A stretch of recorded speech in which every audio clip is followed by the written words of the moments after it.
అందరికీ సీతారామ కళ్యాణోత్సవ శుభాకాంక్షలు.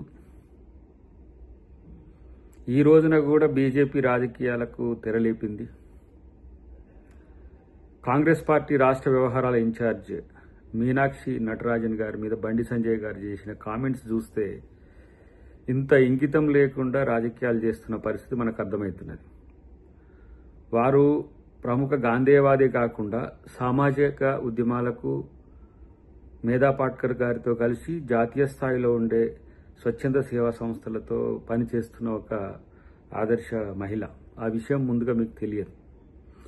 తర్వాత కాంగ్రెస్ పార్టీ రాష్ట్ర వ్యవహారాల ఇన్ఛార్జిగా ఇక్కడ జరుగుతున్న ప్రధానమైన అంశాలన్నింటినీ కూడా అటు ఏఐసీసీకి ఇటు సమాజానికి వాస్తవ పరిస్థితులను చెప్పాల్సిన బాధ్యతతో కూడిన వ్యక్తి. కాబట్టి మీనాక్షి నటరాజన్ గారు ఎవరు ఇక్కడ కమిటీకి సంబంధించి చేయడానికి?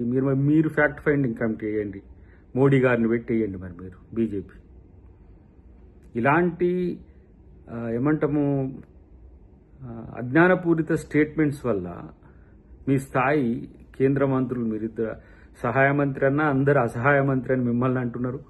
వారు కేబినెట్ మంత్రి అయినా కిషన్ రెడ్డి గారిని ఏ విధంగా చూస్తున్నారో మీరందరూ అర్థం చేసుకోవాల్సిన సందర్భం ఉంది. తెలుగు ప్రజలకు, తెలంగాణ ప్రజలకు ప్రత్యేకించి వీళ్ల పట్ల జాగ్రత్తగా ఉండాల్సిన సందర్భం వచ్చింది. ఎందుకంటే ఎక్కడైనా సరే అడవిలో ఏనుగులు, జింకలు, తర్వాత నెమళ్ళు ఒకే దగ్గర ఉండే పరిస్థితి చాలా అరుదుగా ఉంటుంది. కానీ వీళ్ళ గ్రాఫిక్స్ మాయలో పడి అన్నీ మర్చిపోయినారు. ఏది RRRలో గాక ఏ విధంగా రాజమౌళి చేసిండో ఆ ట్రిక్స్ అన్నీ కూడా బీఆర్ఎస్, బీజేపీ, సోషల్ మీడియా చాలా సమర్థవంతంగా వాళ్ళ యొక్క టీమ్స్తో పనిచేస్తున్నది. కానీ ప్రకృతి ప్రేమికులైనా, ప్రజాస్వామికవాదులైనా, సమాజమైన ఆలోచించాల్సింది ఏంటంటే అక్కడ ఉన్న పరిస్థితులు ఏంటి, వీళ్ళు క్రియేట్ చేస్తున్నవి ఏంటి అనే విషయాన్ని తెలుసుకుంటే మంచిది. ఎందుకంటే ఇట్లా రేపటి రోజున ఏ విధమైన అంశాలకైనా దిగజారడానికి బీజేపీ, బీఆర్ఎస్ ఎలాంటి బేసిజాలకు ఉండదు. ఇలా వాళ్ళు చేస్తున్న తప్పును కప్పిపుచ్చుకోవడానికే ఎట్లా ప్రయత్నాలు చేస్తారో మనం చూస్తున్నాం.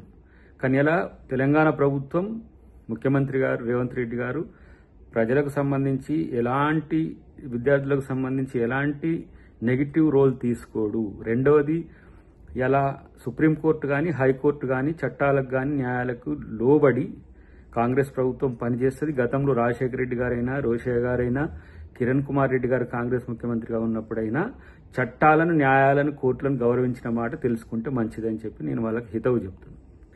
రెండవది,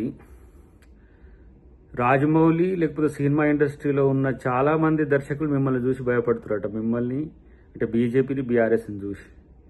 మీ AI technology, artificial intelligence technology, గ్రాఫిక్స్ను మించి రాజమౌళి భయపడేంత స్థితికి, ఈర్షపడేంత స్థితికి మీరు తయారు చేసిన వీడియోస్ జాతీయ, అంతర్జాతీయ స్థాయిలో ఈరోజు ట్రోల్ చేస్తున్న పరిస్థితి. దీనికి తప్పితే మీరు దేనికి పనికిరాని పరిస్థితి.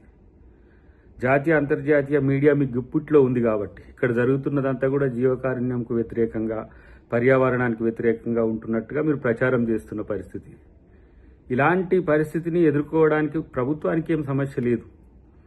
రేవంత్ రెడ్డి గారు ఇట్లాంటి అంశాలను ఎన్నోసార్లు ఎదుర్కొన్న వ్యక్తే. కానీ విద్యార్థులను పక్కదోవ పట్టించి, ఇటు తెలుగు సమాజాన్ని తప్పుదోవ పట్టించి, భారత సమాజంని తప్పుదోవ పట్టించి, తెలంగాణ ప్రభుత్వం ఈ విధంగా కేంద్ర ప్రభుత్వ చట్టాలకు వ్యతిరేకంగా చేస్తుందని చెప్తున్న మీ అజ్ఞానాన్ని చూస్తే నవ్వు వస్తున్నది. మీ విశ్వేశ్వరరెడ్డి గారే మంత్రులకు కలిసి వివరించినప్పుడు ఆ మంత్రులు ఏమన్నారో ఒకసారి తెలుసుకుంటే మంచిది.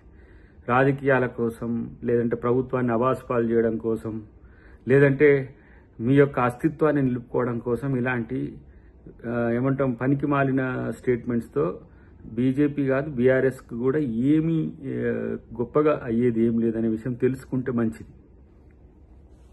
ప్రపంచంలో ఏ మూల ఏ క్షణం ఏం జరుగుతుందో వేగంగా తెలుసుకోవడానికి తొలి వెలుగు వాట్సాప్ ఛానల్ని ఫాలో చేయండి.